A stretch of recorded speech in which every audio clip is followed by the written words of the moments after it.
Hello दोस्तों, be next banker YouTube channel में आपका स्वागत है। और इस वीडियो में आज हम डिस्कस करेंगे कि जो लोग भी बैंक एग्ज़ाम्स 2019 की तैयारी कर रहे हैं, तो उन लोगों के मन में हमेशा एक डाउट होता है कि हम क्वांट की किस तरीके से तैयारी करें। क्योंकि जितने भी जो मेजर एग्ज़ाम्स होते हैं, SBI PO, IBPS PO, RRB PO, RRB clerk, सभी में जो क्वांट का वेटेज है वो 35 मार्क्स हैं अगर हम प्री एग्ज़ाम की बात करें तो। बहुत ही इम्पोर्टेंट सेक्शन है। तो लोगों के मन में डाउट होता है कि किस तरीके से क्वांट की तैयारी करें। बहुत से लोगों को इस सब्जेक्ट से डर भी लगता है, किसी को इंग्लिश से लगता है, किसी को क्वांट से लगता है। तो इस वीडियो में आज हम यही डिस्कस करेंगे कि एक परफेक्ट स्ट्रेटजी, परफेक्ट तो नहीं लेकिन एक बेस्ट स्ट्रेटजी क्या होना चाहिए इस सब्जेक्ट को टैकल करने के लिए। तो वीडियो शुरू करने से पहले मैं कुछ बातें कहूँगा। यह हो सकता है कि जो वीडियो की लेंथ है थोड़ी लंबी हो जाए, क्योंकि हमें बहुत सी चीज़ें इस वीडियो में डिस्कस करना है। तो मैं आपको सजेस्ट करूँगा कि आप जो भी वीडियो देख रहे हो, ये वीडियो देख रहे हो, उसको आप 1.5x पर देखें। मतलब यूट्यूब में एक ऑप्शन रहता है, यहाँ पर आप एक 3 डॉट आते हैं तो उन पर क्लिक करेंगे तो यहाँ पे प्लेबैक करके एक ऑप्शन होगा। तो उस पर अगर आप क्लिक करेंगे तो आपको स्पीड मिल जाएगी कि किस स्पीड पे आप वॉच करना चाहते हैं। तो इससे थोड़ा टाइम आप सेव कर सकते हैं। अगर ये ऑप्शन तभी अवेलेबल होगा यदि आपने अपने यूट्यूब ऐप को अपडेट किया हुआ है। तो डिस्कस करते हैं कि हम इस वीडियो में क्या डिस्कस करने वाले हैं। तो सबसे पहले हम डिस्कस करेंगे सिलेबस, लेकिन इतना डिटेल में हम डिस्कस नहीं करेंगे क्योंकि हमारा मेजर फोकस है इस पार्ट पर, स्ट्रेटेजी पार्ट पर। लेकिन सिलेबस देखेंगे ताकि हम उससे एनालाइज कर सकें कि सिलेबस का ट्रेंड क्या है। दूसरी चीज़ फिर हम ये देखेंगे करेंट सीक्वेंस क्या है क्वांट को पढ़ने का। फिर उसके बाद हम डिस्कस करेंगे सिलेबस का एनालिसिस कि किस तरीके से टॉपिक पूछे जाते हैं। फिर कैलकुलेशन स्पीड को आप किस तरीके से इम्प्रूव कर सकते हैं। फिर उसके बाद हम रिसोर्सेज ईच सेक्शन के लिए, डिफरेंट जो सेक्शन होते हैं क्वांट में, उसके लिए क्या, कहाँ से हम उसको मतलब पढ़ सकते हैं और कौन से यूट्यूब चैनल्स को या फिर रिसोर्सेज को फॉलो कर सकते हैं। फिर उसके बाद है कि वेयर टू प्रैक्टिस, हम कौन सी बुक्स से प्रैक्टिस करें, कौन सी बुक्स को अवॉइड करें और कौन सी ऐप से प्रैक्टिस करें। फिर उसके बाद हम डिस्कस करेंगे डेली शेड्यूल और उसके बाद सम टिप्स इस सब्जेक्ट से रिलेटेड। तो शुरू करते हैं। तो अगर हम बात करें कि क्वांट में कितने सेक्शन होते हैं तो इसमें जनरली 4 सेक्शन होते हैं। Basic, arithmetic section, data interpretation section और एक डिराइव्ड पार्ट्स। ये मैंने नाम दे दिया है। तो इसके अंदर जो टॉपिक्स आते हैं उन्हें वो डिराइव्ड है। मतलब अगर आपने ये टॉपिक्स पढ़ लिए तो इन टॉपिक्स, ये जो टॉपिक्स हैं वो इन्हीं से डिराइव्ड है। मींस जो क्वेश्चन जो फ्रेम होते हैं वो इन टॉपिक्स पर ही बेस होते हैं। तो ये एक तरीके से डिराइव्ड पार्ट्स है।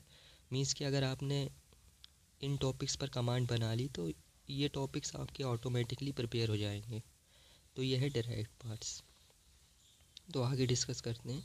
तो जो डिफरेंट सेक्शन हमने देखा, बेसिक, अरिथमेटिक, डेटा इंटरप्रिटेशन और डिराइव्ड पार्ट्स। तो साथ ही साथ में जो सिलेबस है उसको भी डिस्कस करते जा रहा हूँ। तो ये जो मैंने दिया है यहाँ पे, ये करेक्ट सीक्वेंस है जिस तरीके से आपको पढ़ना है।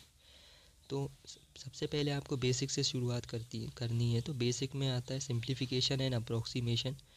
तो अगर आप क्लर्क की तैयारी कर रहे हो तो वहाँ पे तो इसके 15 क्वेश्चंस देखने को मिलते हैं।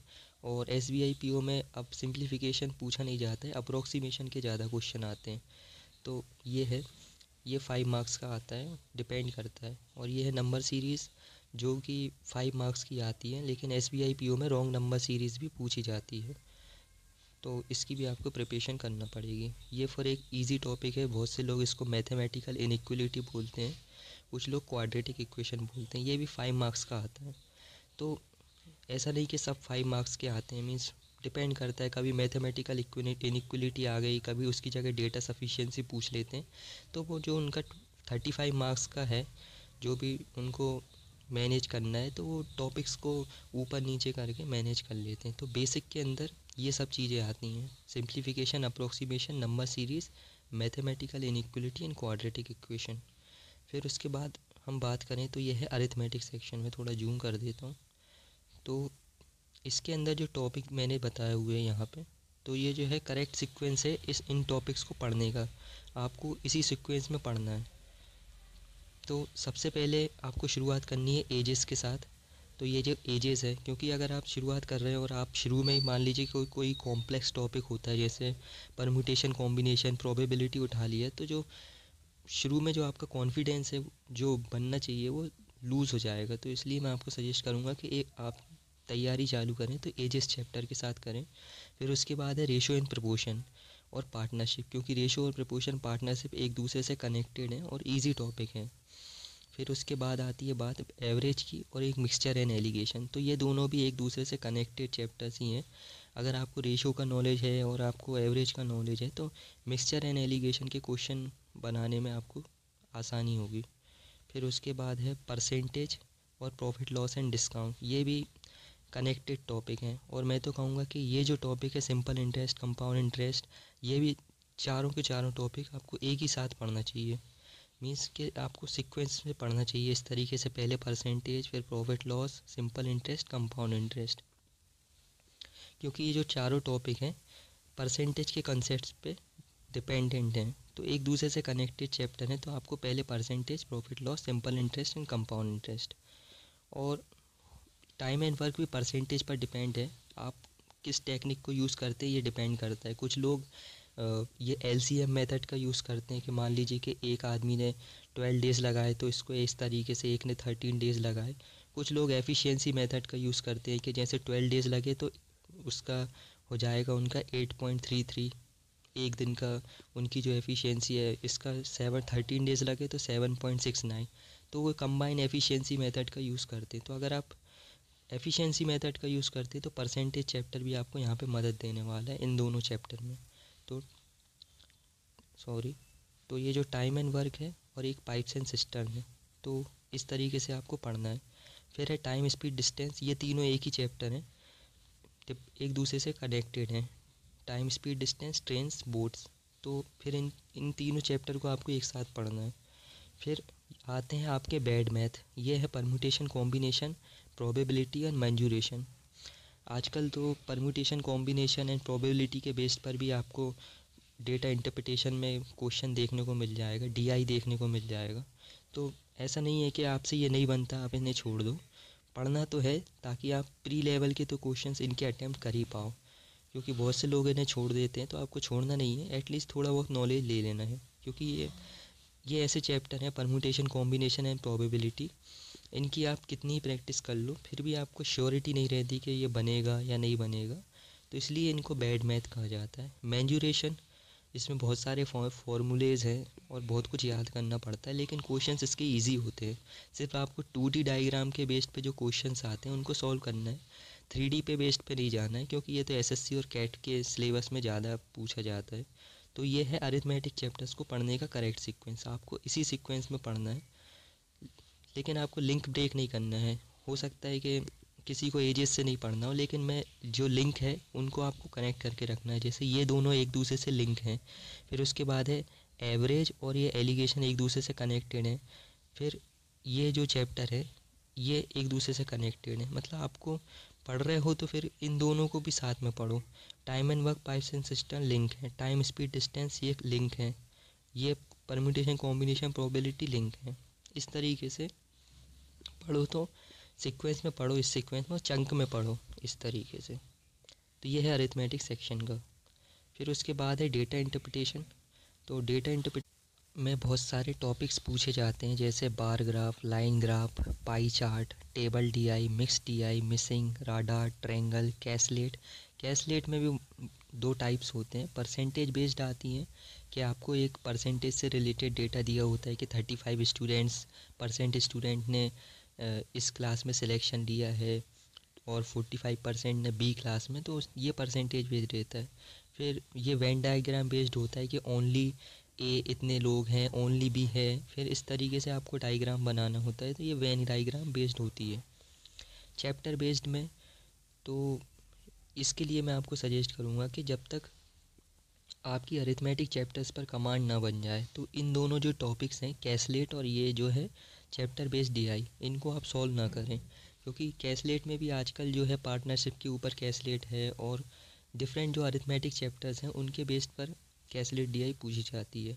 और चैप्टर बेस्ड डीआई में परसेंटेज के ऊपर time and work, probability, permutation, combination. तो चैप्टर बेस्ड जो डीआई होती है वो अरिथमेटिक चैप्टर्स पर बेस्ड होती है। तो जब तक आपका अरिथमेटिक चैप्टर्स पर कमांड नहीं है तो इन दोनों को आप निगलेक्ट कर सकते हैं।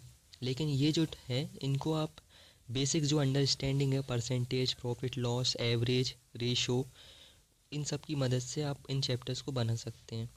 तो ये जो है बार ग्राफ, लाइन ग्राफ, पाई और टेबल, ये जनरली प्री में पूछा जाता है। तो आपको इनके ऊपर क्वेश्चंस प्री में देखने को मिल सकते हैं जनरली, लेकिन ऐसा नहीं है। कैसलेट भी कभी कभार प्री में आ जाता है।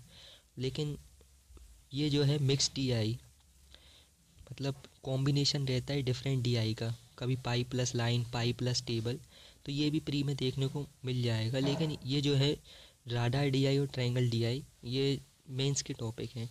तो ये इस तरीके से डेटा इंटरप्रिटेशन में इतने सारे चैप्टर्स हैं। नाम डेटा इंटरप्रिटेशन लगता है कि हाँ एक सिंगल चैप्टर होगा, लेकिन उसके अंदर भी बहुत सारे चैप्टर्स हैं। तो आपको हर एक पर कमांड बनानी है। तो ये है डेटा इंटरप्रिटेशन।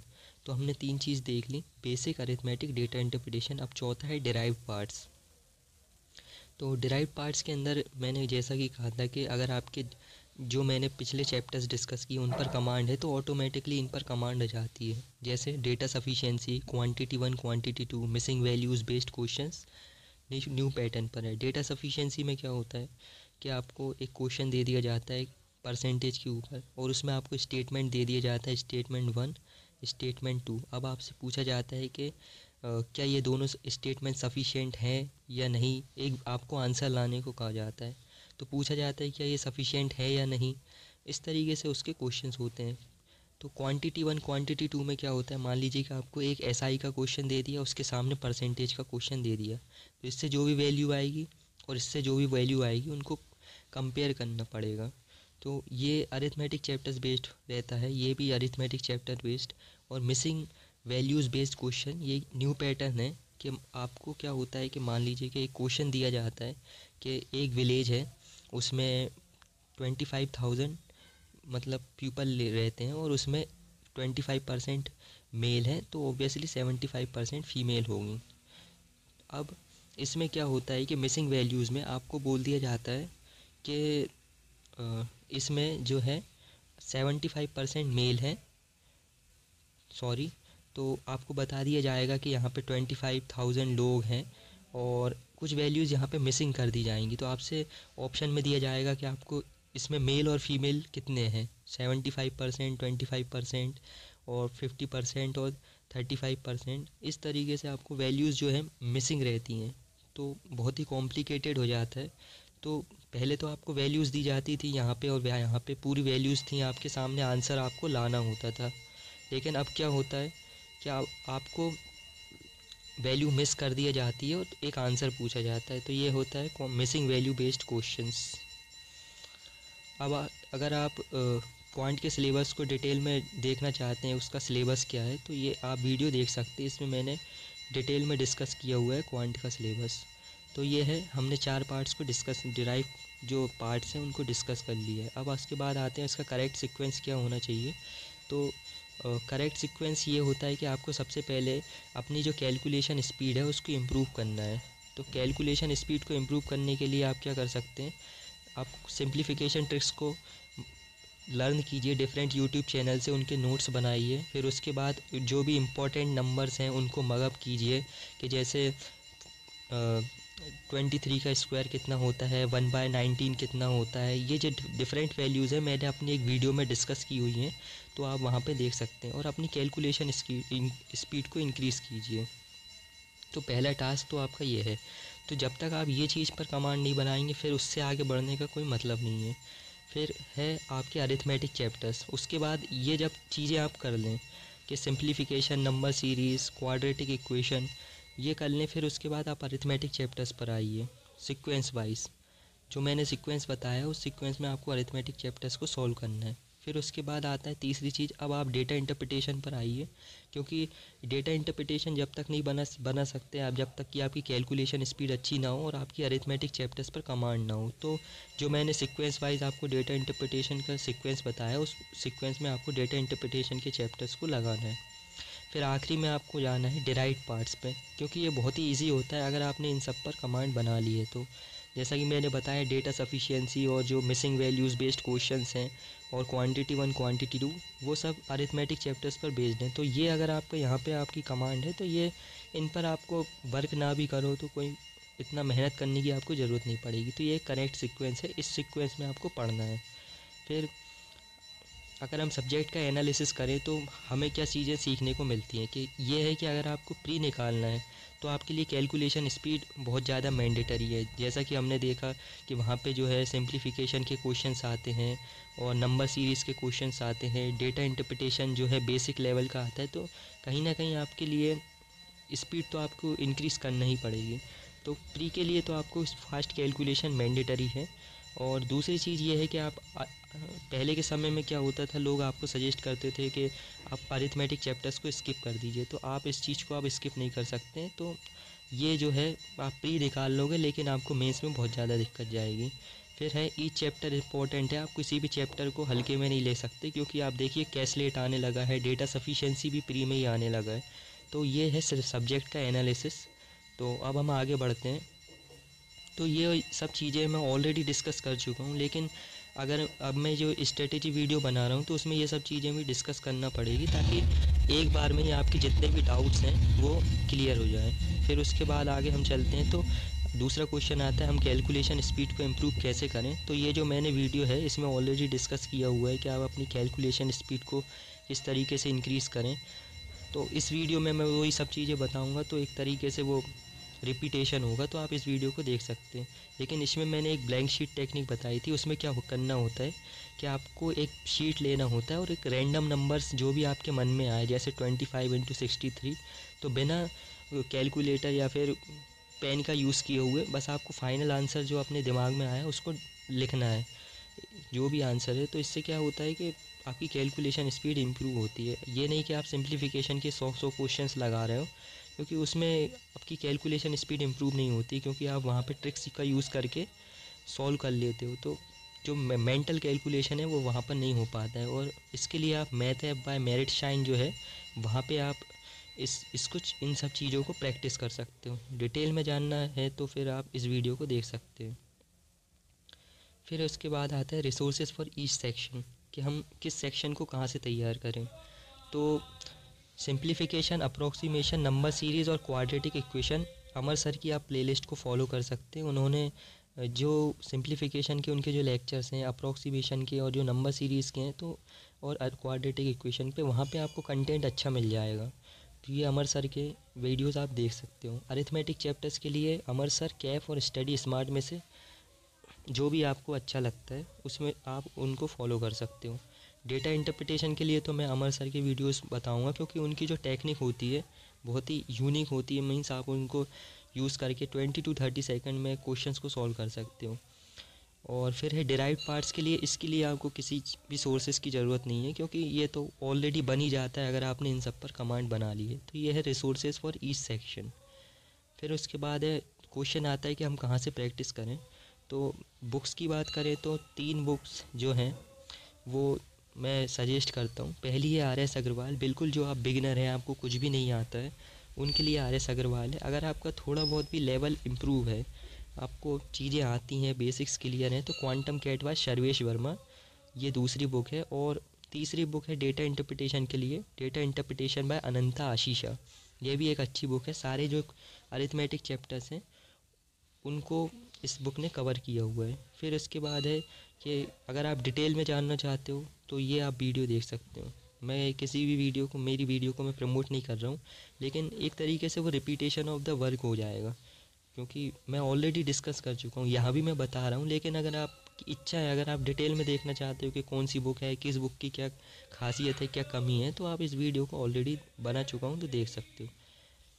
फिर है कौन सी बुक्स अवॉइड करना है, तो इस पर भी मैं ऑलरेडी वीडियो बना चुका हूँ तो देख सकते हो। क्विकर मैथ्स बाय एम तायरा, मतलब इसके इतने फार्मूले कि आप पीढ़ियाँ निकल जाएंगी तो भी नहीं रट पाओगे, क्योंकि जो बैंक एग्ज़ाम्स में उनमें कंसेप्ट पर ज़्यादा ध्यान दिया जाता है, ना कि जो ट्रिक्स है। ट्रिक्स SSC में काम आ सकती हैं, लेकिन बैंक एग्ज़ाम्स तो पूरे कंसेप्ट बेस्ड होते हैं। आजकल तो आप क्या ट्रिक्स लगाओगे, जो आपके क्वेश्चंस आते हैं, उन्हीं में आपको वैल्यू दी जाती है एक्स प्लस 2000। अब उसके बाद आपको वैल्यूज़ कैलकुलेट करना होती हैं, एक्स की वैल्यू बताओ। इसमें आप क्या ट्रिक्स लगाओगे? अगर ट्रिक्स तो वहीं लग पाएंगी जब नंबर हो 25 हो या फिर 200 हो, तो इन पर आप ट्रिक्स लगा सकते हो। एक्स पर क्या आप ट्रिक्स लगाओगे? तो ये इसमें ये बुक भी आपको अवॉइड करना चाहिए। दूसरी है फास्ट ट्रैक ऑब्जेक्टिव अरिथमेटिक, दोनों भाई हैं, तो इन दोनों को आप अवॉइड कर सकते हो। जो वैदिक मैथ की जितनी भी बुक्स आती हैं उनको आपको अवॉइड करना है। तो इसमें जो इस वीडियो में मैंने सारे सब्जेक्ट्स की जितनी भी बुक्स आपको अवॉइड करना चाहिए इसमें बताया है, तो इस वीडियो को भी आप देख सकते हो। फिर प्रैक्टिस करने के लिए आप कहाँ से प्रैक्टिस कर सकते हो? जनरली बुक्स का जो मैं डिसएडवांटेज है वो डिस्क्राइब करूँगा आगे, कि बुक्स को क्वेश्चन सॉल्व करने से क्या डिसएडवांटेज होता है। तो आप इस ग्रेडअप ऐप को आप फॉलो कर सकते हो, अच्छी ऐप है, मैं भी इसी को फॉलो करता हूँ। तो इसमें देखिए कि क्या होता है कि आपको सबसे पहले क्या करना है कि जब भी आप इस ऐप को खोलोगे तो यहाँ पे एक प्रैक्टिस टॉपिक्स का एक यहाँ पे दिया होता है ऑप्शन। तो उसमें जाओगे तो यहाँ पे आपको इस तरीके से आ जाएगा कि आपको किस सब्जेक्ट्स के बारे में पढ़ना है: computer, English, general awareness, quantitative aptitude, reasoning. तो मान लीजिए कि क्वांट के बारे में आपके चैप्टर्स आपको सॉल्व करने, तो जैसे ही आप जाओगे तो आपके सामने ये आ जाएगा कि आपको किस चैप्टर को सॉल्व करना है: arithmetic, data interpretation, data sufficiency, mensuration. तो इस तरीके से आप अपने कंसेप्ट क्लियर करके यहाँ से प्रैक्टिस कर सकते हो। बुक्स का डिसएडवांटेज ये रहता है कि मान लीजिए कि आपने कोई चैप्टर्स पे आप कमांड बनाना चाहते हो, तो एक बुक में 100 क्वेश्चंस रहते हैं। तो अगर मान लीजिए कि आप उसके 50 क्वेश्चंस नहीं लगा पाते, तो आपके अंदर एक गिल्ट रहता है कि मैंने इन 50 क्वेश्चंस को नहीं लगाया है। तो आप इन 100 क्वेश्चंस को ये मानने लगते हो कि जब तक मैं ये 100 क्वेश्चन नहीं लगाऊंगा तब तक मेरा चैप्टर कवर नहीं होगा। तो इसमें बहुत ज़्यादा टाइम भी जाता है। तो इससे अच्छा है कि आप यहाँ पर क्वेश्चंस जो दिए हैं उनकी आप प्रैक्टिस करो। इससे क्या होगा, मान लीजिए आपके 20 क्वेश्चंस भी लगे, तो आपने अपना डिवाइड किया है कि मुझे इस 3 डेज़ में इस पे कमांड बनानी है, तो आपने 60 क्वेश्चंस भी लगा लिए तो बहुत है। आपके अंदर गिल्ट फैक्टर नहीं रहेगा कि मैंने वो 100 क्वेश्चन है इतने क्वेश्चंस नहीं लगाए, जितने लग जाएंगे उतना ही अच्छा है। तो ये जो है इस ऐप से आप प्रैक्टिस कर सकते हो। तो यह है ग्रेडअप ऐप। फिर डेली शेड्यूल आपका किस तरीके से होना चाहिए?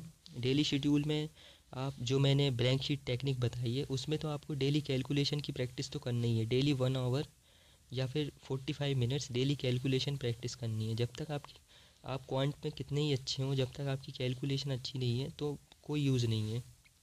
फिर one topic at a time आपको सॉल्व करना है सीक्वेंस वाइज। कि एक मान लीजिए कि आज आपने उठाया सिंप्लीफिकेशन की ट्रिक्स आपको लर्न करनी है, तो उसको उठाया, उसको 2 आवर दिए, 2 से 3 आवर बस, इससे ज़्यादा नहीं। क्योंकि आपको और भी सब्जेक्ट्स पढ़ने हैं, ऐसा नहीं कि आपको सिर्फ दिन भर में क्वांटिटी पढ़ना है। तो डिपेंड करता है कि आपने मतलब डिवाइड कर लिया कि मुझे ना 3 दिन में 3 डेज़ में एक टॉपिक को कवर करना है, तो डेली आप उसको 2 आवर 2 आवर और 2 आवर। तो पहले दिन आपने बेसिक्स क्लियर कर ली, अगले 2 दिन उसकी आपने प्रैक्टिस कर ली। तो इस तरीके से आपको इस सीक्वेंस में चैप्टर्स को कवर करना है। तो ये हो गया डेली प्रैक्टिस, आप calculation practice, one topic at a time.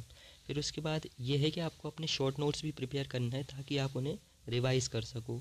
जितने भी आपने कंसेप्ट लर्न करे हैं तो एक वाइट शीट पर आप उनके जो भी कंसेप्ट्स हैं उनको आप लिख लीजिए ताकि आप उनको आने वाले समय में रिवाइज़ कर सको। तो ये आपका डेली शेड्यूल होना चाहिए क्वांट के लिए, क्योंकि आपको डिफरेंट सब्जेक्ट्स जो है रीजनिंग, इंग्लिश भी पढ़ना है।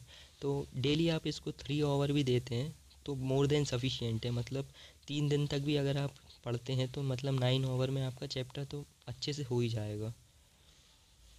लेकिन कुछ टिप्स हैं तो मैं आपको बताना चाहूँगा। तो पहला है कि आपको 50-50-50 टेक्निक का यूज़ करना है।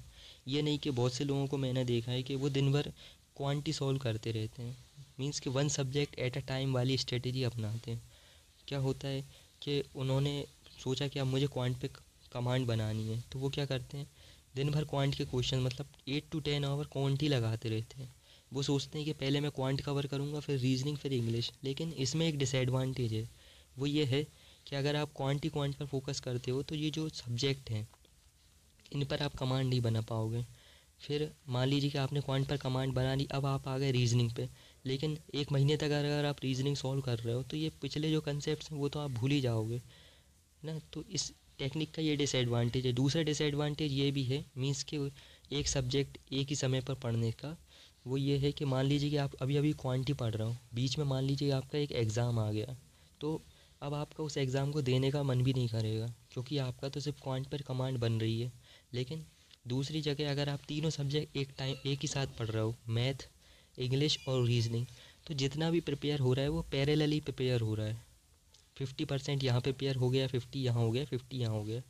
तो पहले अगर आप एग्ज़ाम देने जा रहे हो तो सिर्फ आप क्वांट के भरोसे जा रहे हो, लेकिन अब आप पेपर दोगे तो यहाँ पे आप तीनों के में जितना भी कवर हुआ है उस नॉलेज को आप चेक करोगे।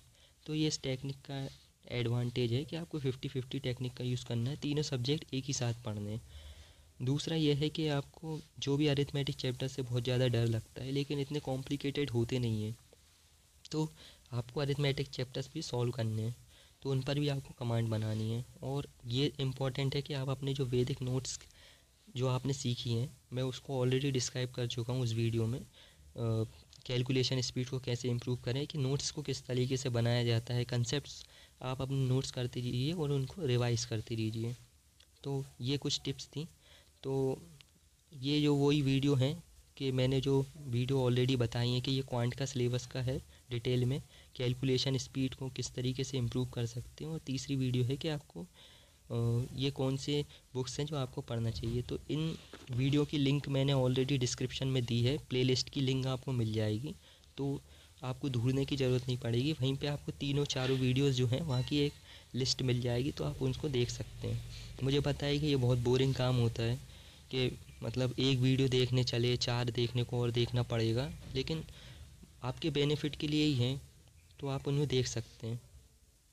तो और भी हम वीडियोज़ हैं चैनल पर, जो भी आपको सूटेबल हो आप देख सकते हैं। तो एक ने क्वेश्चन किया था मुझसे कि मतलब आप जो वीडियो हैं मतलब पार्ट्स में क्यों बनाते हो। तो पार्ट्स में बनाने का फ़ायदा ये रहता है कि मान लीजिए कि एक एग्ज़ाम्पल देता हूँ, अभी SBI PO का नोटिफिकेशन आएगा, उसमें क्या होगा कि बहुत सारी स्ट्रेटेजी वीडियोस लोग डालेंगे, लेकिन उन स्ट्रेटेजी वीडियो की लेंथ जो रहती है वो 30 मिनट होती है, लेकिन उनमें क्या होता है 15 से 20 मिनट तक उसमें कट ऑफ का डिस्कशन, सिलेबस का डिस्कशन, यही सब चलता रहता है। लेकिन मेजर जो ऑडियंस रहती है वो इंटरेस्टेड रहती है स्ट्रेटेजी पार्ट्स में, कि बुक्स क्या हैं, रिसोर्सेज क्या हैं, इस तरीके से। तो मतलब उस बंदे ने 15 से 20 मिनट अपने इसी चीज़ में वेस्ट कर दिए कि और वो स्ट्रेटेजी क्या है उसमें, मतलब बुक्स क्या है, रिसोर्सेज क्या है, कट ऑफ क्या है, इस चीज़ में। लेकिन इंटरेस्ट एरिया तो उसका यहाँ पर था कि स्ट्रेटेजी क्या है।